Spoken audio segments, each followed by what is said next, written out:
Selamat pagi adik-adik di seluruh Nusantara. Mudah-mudahan adik-adik dalam keadaan sehat walafiat dalam lindungan Tuhan Yang Maha Kuasa.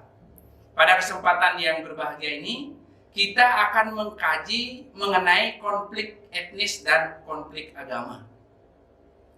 Banyak dari kita berpikir bahwa berbicara mengenai konflik adalah sesuatu yang tabu, karena takut menimbulkan berbagai persoalan. Tetapi perlu kita pahami bahwa membahas konflik untuk menanggulangi itu adalah sesuatu yang bersifat positif. Nah, berkaitan dengan itu, pada kesempatan ini kita akan membahas sebenarnya apa yang dimaksud dengan konflik etnis dan konflik agama. Tetapi sebelum itu, adik-adik silakan tonton video berikut ini. Kemudian adik-adik analisis pesan-pesan moral apa yang ingin disampaikan dari video yang dibuat oleh teman-temannya. Selamat menyaksikan. Hai, saya Sofian Krisna dari Prodi PPKN. Di sini saya akan berpendapat mengenai apa itu konflik dan apa akibat yang ditimbulkan konflik di setiap daerah. Nah, apa itu konflik? Konflik pada dasarnya merupakan sebuah hal yang selalu ada dan sulit untuk dipisahkan dalam kehidupan sosial. Salah satunya, penyebab konflik adalah karena tidak keseimbangan antara hubungan manusia seperti aspek sosial, ekonomi, dan kekuasaan. Pandangan saya mengenai konflik adalah konflik dianggap sesuatu peristiwa yang wajar terjadi akibat perbedaan pendapat. Konflik juga dikatakan sebagai hal yang buruk, sesuatu yang negatif dan harus dihindari. Perkenalkan, nama saya Salsa Ursula Melisa Ogos, Prodi Pendidikan Pancasila dan Kewarganegaraan, Universitas Pendidikan Ganesha. Pada video ini, saya akan membahas tentang konflik yang terjadi di daerah saya yang berkaitan dengan hukum adat, yaitu Belis. Dalam masyarakat Manggarai, terdapat kebiasaan Belis. Kata Belis adalah istilah dari budaya Manggarai yang tidak dapat dipisahkan dari adat istiadat dalam proses perkawinan. Belis merupakan seperangkat mas kawin yang diberikan oleh anak lina atau keluarga mempelai laki-laki kepada anak rona atau keluarga mempelai perempuan. Belis dapat berupa hewan dan uang. Namun, warisan yang mahal luhur itu kini mendapat sorotan tajam dari banyak pihak. Bagaimana tidak? Belis berupa uang saat ini menjadi sebuah bentuk penjajahan baru dalam dunia perkawinan. Om Swastiastu. Perkenalkan, nama saya Putri Ayu Nadia Manswari, NIM 18140410115. Di sini saya akan memaparkan konflik yang terjadi di daerah saya. Saat ini yang telah kita ketahui bahwa kita telah dihadapi oleh wabah COVID-19. Adanya pandemik saat ini membuat banyaknya bermunculan peraturan-peraturan baru yang mengakibatkan konflik. Salah satunya adalah ditetapkannya jam buka toko. Hal ini menimbulkan pro dan kontra di kalangan masyarakat. Di satu sisi, ada masyarakat yang menolak adanya peraturan buka toko tersebut karena dinilai dapat membuat makin sulitnya perekonomian masyarakat karena harus mengikuti peraturan jam buka toko tersebut, sehingga membuat masyarakat memiliki waktu kerja yang begitu cepat. Namun, di sisi lainnya, masyarakat menyambut baik peraturan tersebut. Hal tersebut dilihat cukup baik dalam menanggulangi wabah COVID yang terjadi saat ini. Adanya pro dan kontra dari masyarakat ini tentunya akan dipertimbangkan lagi oleh pemerintah untuk mendapatkan jalan keluar dalam peraturan yang telah dibuat. Sekian pemaparan saya tentang konflik yang terjadi di daerah saya. Jika ada salah kata, mohon dimaafkan. Akhir kata saya tutup dengan paramasan. Om Santi Santi Santi Om. Halo, selamat pagi semuanya. Perkenalkan, nama saya Feni Rika dari Program Studi Pendidikan Pancasila dan Kewarganegaraan Universitas Pendidikan Ganesha. Di sini saya kembali lagi membahas mengenai apa sih konflik yang terjadi di daerah saya dan apa saja akibatnya. Baiklah, tanpa berlama-lama, langsung langsung saja menuju ke pembahasan. Baiklah, sebelum kita menuju ke pembahasan, perlu diketahui bahwa saat ini saya sedang berada di Jakarta, yang mana akhir-akhir ini Indonesia sedang digemparkan mengenai kontroversial Omnibus Law, yang mana seringkali kita dengar mengenai berita-berita turun aksi ke jalan, aksi demo, yang seringkali diwarnai dengan aksi anarkis. Seperti yang kita ketahui, sistem pemerintahan Indonesia menganut sistem demokrasi, yang tentunya melibatkan rakyat dalam penyusunan penyelenggaraan pemerintahan di Indonesia. Nah, oleh karena itu, sudah wajar negara dan warga negara tentunya bekerja sama dalam hal ini. Tidaklah mudah menganut sistem pemerintahan yang demokrasi, yang mana ketika seseorang menyampaikan pendapat A, seseorang yang lain menyampaikan pendapat B, ada lagi yang menyampaikan pendapat C, sampai seterusnya. Nah, hal tersebut harus digabungkan menjadi satu, seringkali menuai suatu keputusan yang kontroversial. Nah, hal ini nih tentunya menjadi suatu tantangan bagi pemerintahan Indonesia untuk mengakomodir hal itu. Perancangan penyusunan Omnibus Law yang begitu menuai kontroversial tentunya memicu kegeraman di kalangan masyarakat. Entah apa yang sedang terjadi di negara ini, demokrasi yang manakah yang dikatakan sedang terlaksana di negeri ini, tidak ada yang tahu. Aksi turun ke jalan merupakan salah satu bentuk demokrasi dalam menyampaikan aspirasi masyarakat. Dalam hal ini seringkali kita tidak puas dengan apa yang telah disampaikan oleh pemerintah. Oleh karena itu, rakyat memperjuangkan hak tersebut untuk lebih lagi dipertimbangkan oleh negara. Pelaksanaan demokrasi yang seringkali berujung anarkis perlu diusut tuntas. Apa sih yang menyebabkan ketidakpuasan rakyat terhadap pemerintah? Lalu bagaimana sih peran masyarakat dengan negara yang harusnya ideal untuk dilaksanakan? Perkenalkan, nama saya Vera Siana Murni, NIM 1814041019. Baik, pada kesempatan kali ini saya ingin menyampaikan tentang konflik yang terjadi di daerah saya serta akibat yang ditimbulkannya. Konflik yang saya ambil di sini adalah konflik perebutan tanah warisan antara kedua saudara. Konflik perebutan tanah ini memang sudah terjadi dari zaman dahulu, bahkan sampai saat ini. Konflik perebutan tanah ini tetap saja terjadi dengan berbagai macam faktor permasalahannya. Dan biasanya faktor permasalahan dari konflik perebutan tanah ini yaitu adalah adanya anggapan satu sama lain yang menganggap bahwa tidaknya dibagi secara rata atau adil. Konflik perebutan tanah ini disebabkan karena banyaknya kebutuhan tanah untuk keperluan manusia, baik untuk membuat rumah, membuka usaha, membuka lahan, dan lain sebagainya. Akan tetapi jumlah tanah yang begitu terbatas menimbulkan adanya kesalahpahaman dan terjadinya konflik seperti ini. Dan dalam konflik seperti ini, salah satu cara untuk menyelesaikan permasalahan ini yaitu adalah dengan dilakukan oleh tua golo atau tua adat dengan cara mediasi. Akibat yang ditimbulkan dari konflik perebutan tanah ini yaitu adalah adanya adu mulut antara kedua saudara tersebut dan renggangnya hubungan antara kedua saudara tersebut, bahkan terjadinya putusnya tali persaudaraan. Adik-adik tadi telah menonton video yang Bapak berikan.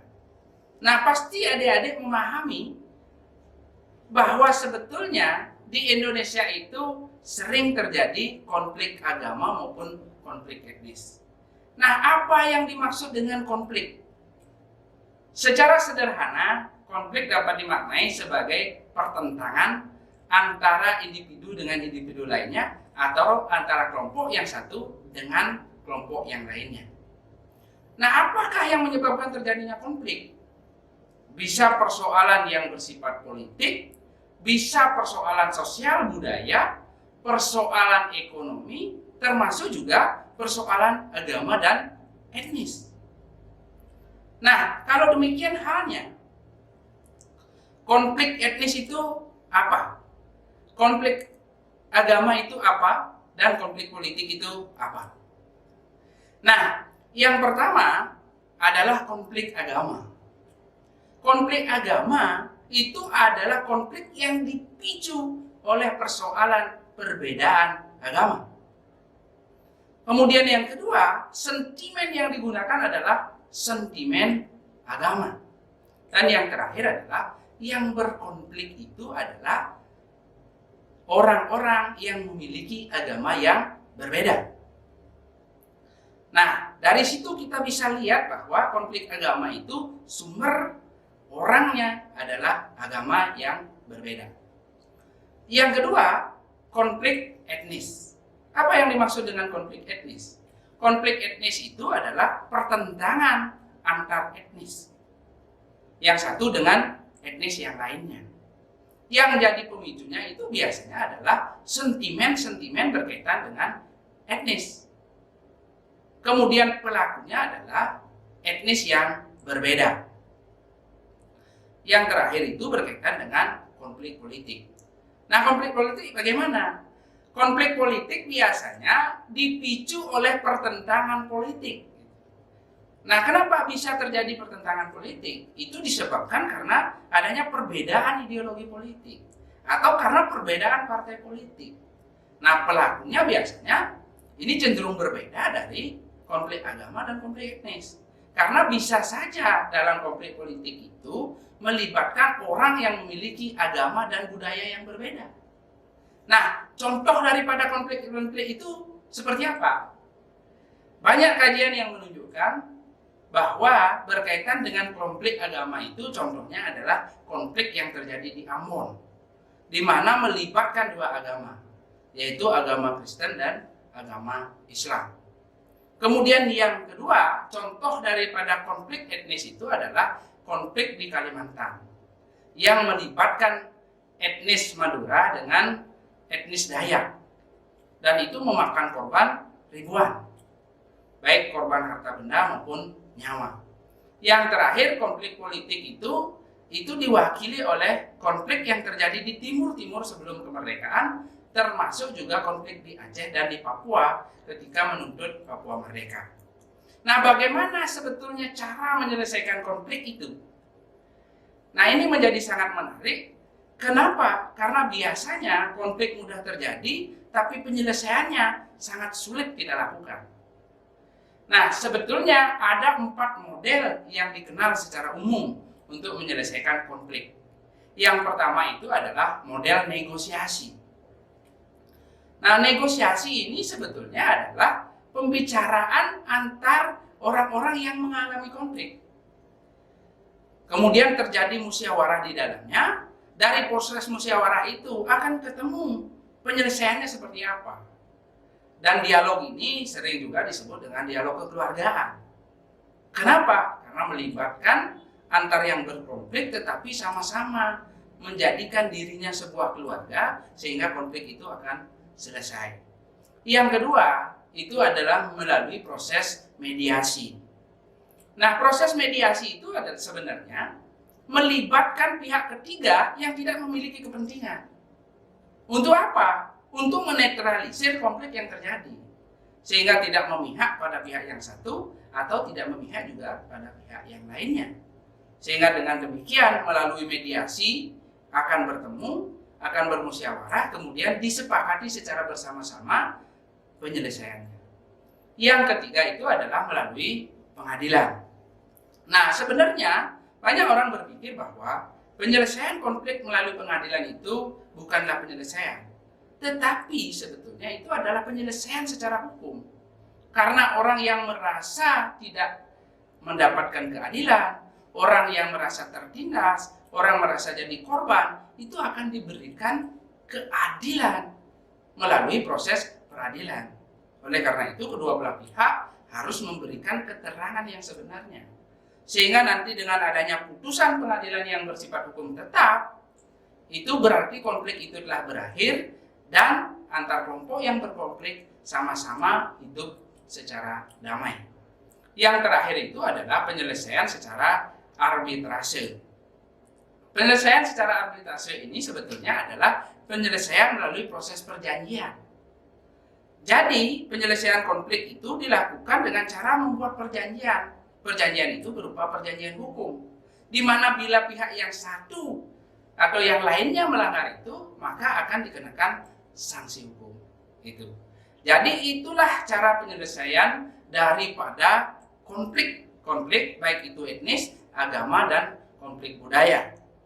Nah, yang berikutnya, akibat dari konflik itu apa gitu ya?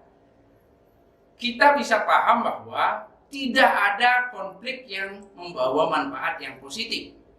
Lebih banyak konflik itu berimplikasi negatif. Nah, apa saja implikasinya? Yang pertama itu adalah dampak konflik yang bersifat psikologis. Jadi dampak bersifat psikologis ini adalah adanya trauma dari orang yang mengalami konflik. Bahkan tidak jarang juga itu berimplikasi pada orang menjadi gila, menjadi takut untuk keluar, dan seterusnya. Kemudian adanya rasa ketakutan dan kecemasan yang berlebihan. Nah, kenapa demikian? Karena orang yang mengalami konflik atau terdampak dari konflik itu biasanya akan trauma ketika mendengarkan sesuara atau mendengarkan sesuatu yang hampir mirip dengan peristiwa dan kejadian konflik itu. Kemudian yang berikutnya adalah orang yang menjadi korban konflik atau terdampak konflik itu biasanya sangat reaktif dalam menyikapi suatu persoalan. Nah, itu dampak secara psikologis. Yang kedua, itu adalah dampak secara fisik. Konflik yang terjadi dimanapun di dunia ini, termasuk juga di Indonesia, itu biasanya menyebabkan terjadinya korban yang luka-luka.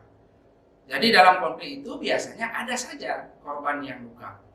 Kemudian lebih parah dari itu, banyak orang yang menjadi cacat akibat konflik.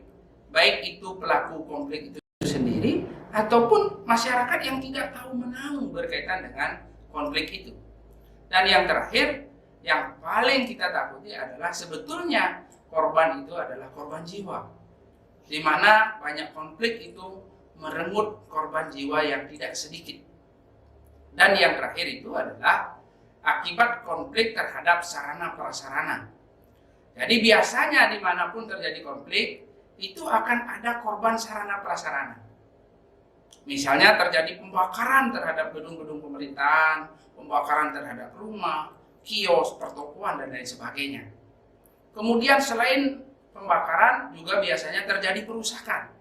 Perusakan terhadap kantor pemerintahan, kemudian perusakan terhadap pertokoan, perusakan terhadap rumah-rumah penduduk, dan perusakan terhadap fasilitas-fasilitas umum lainnya.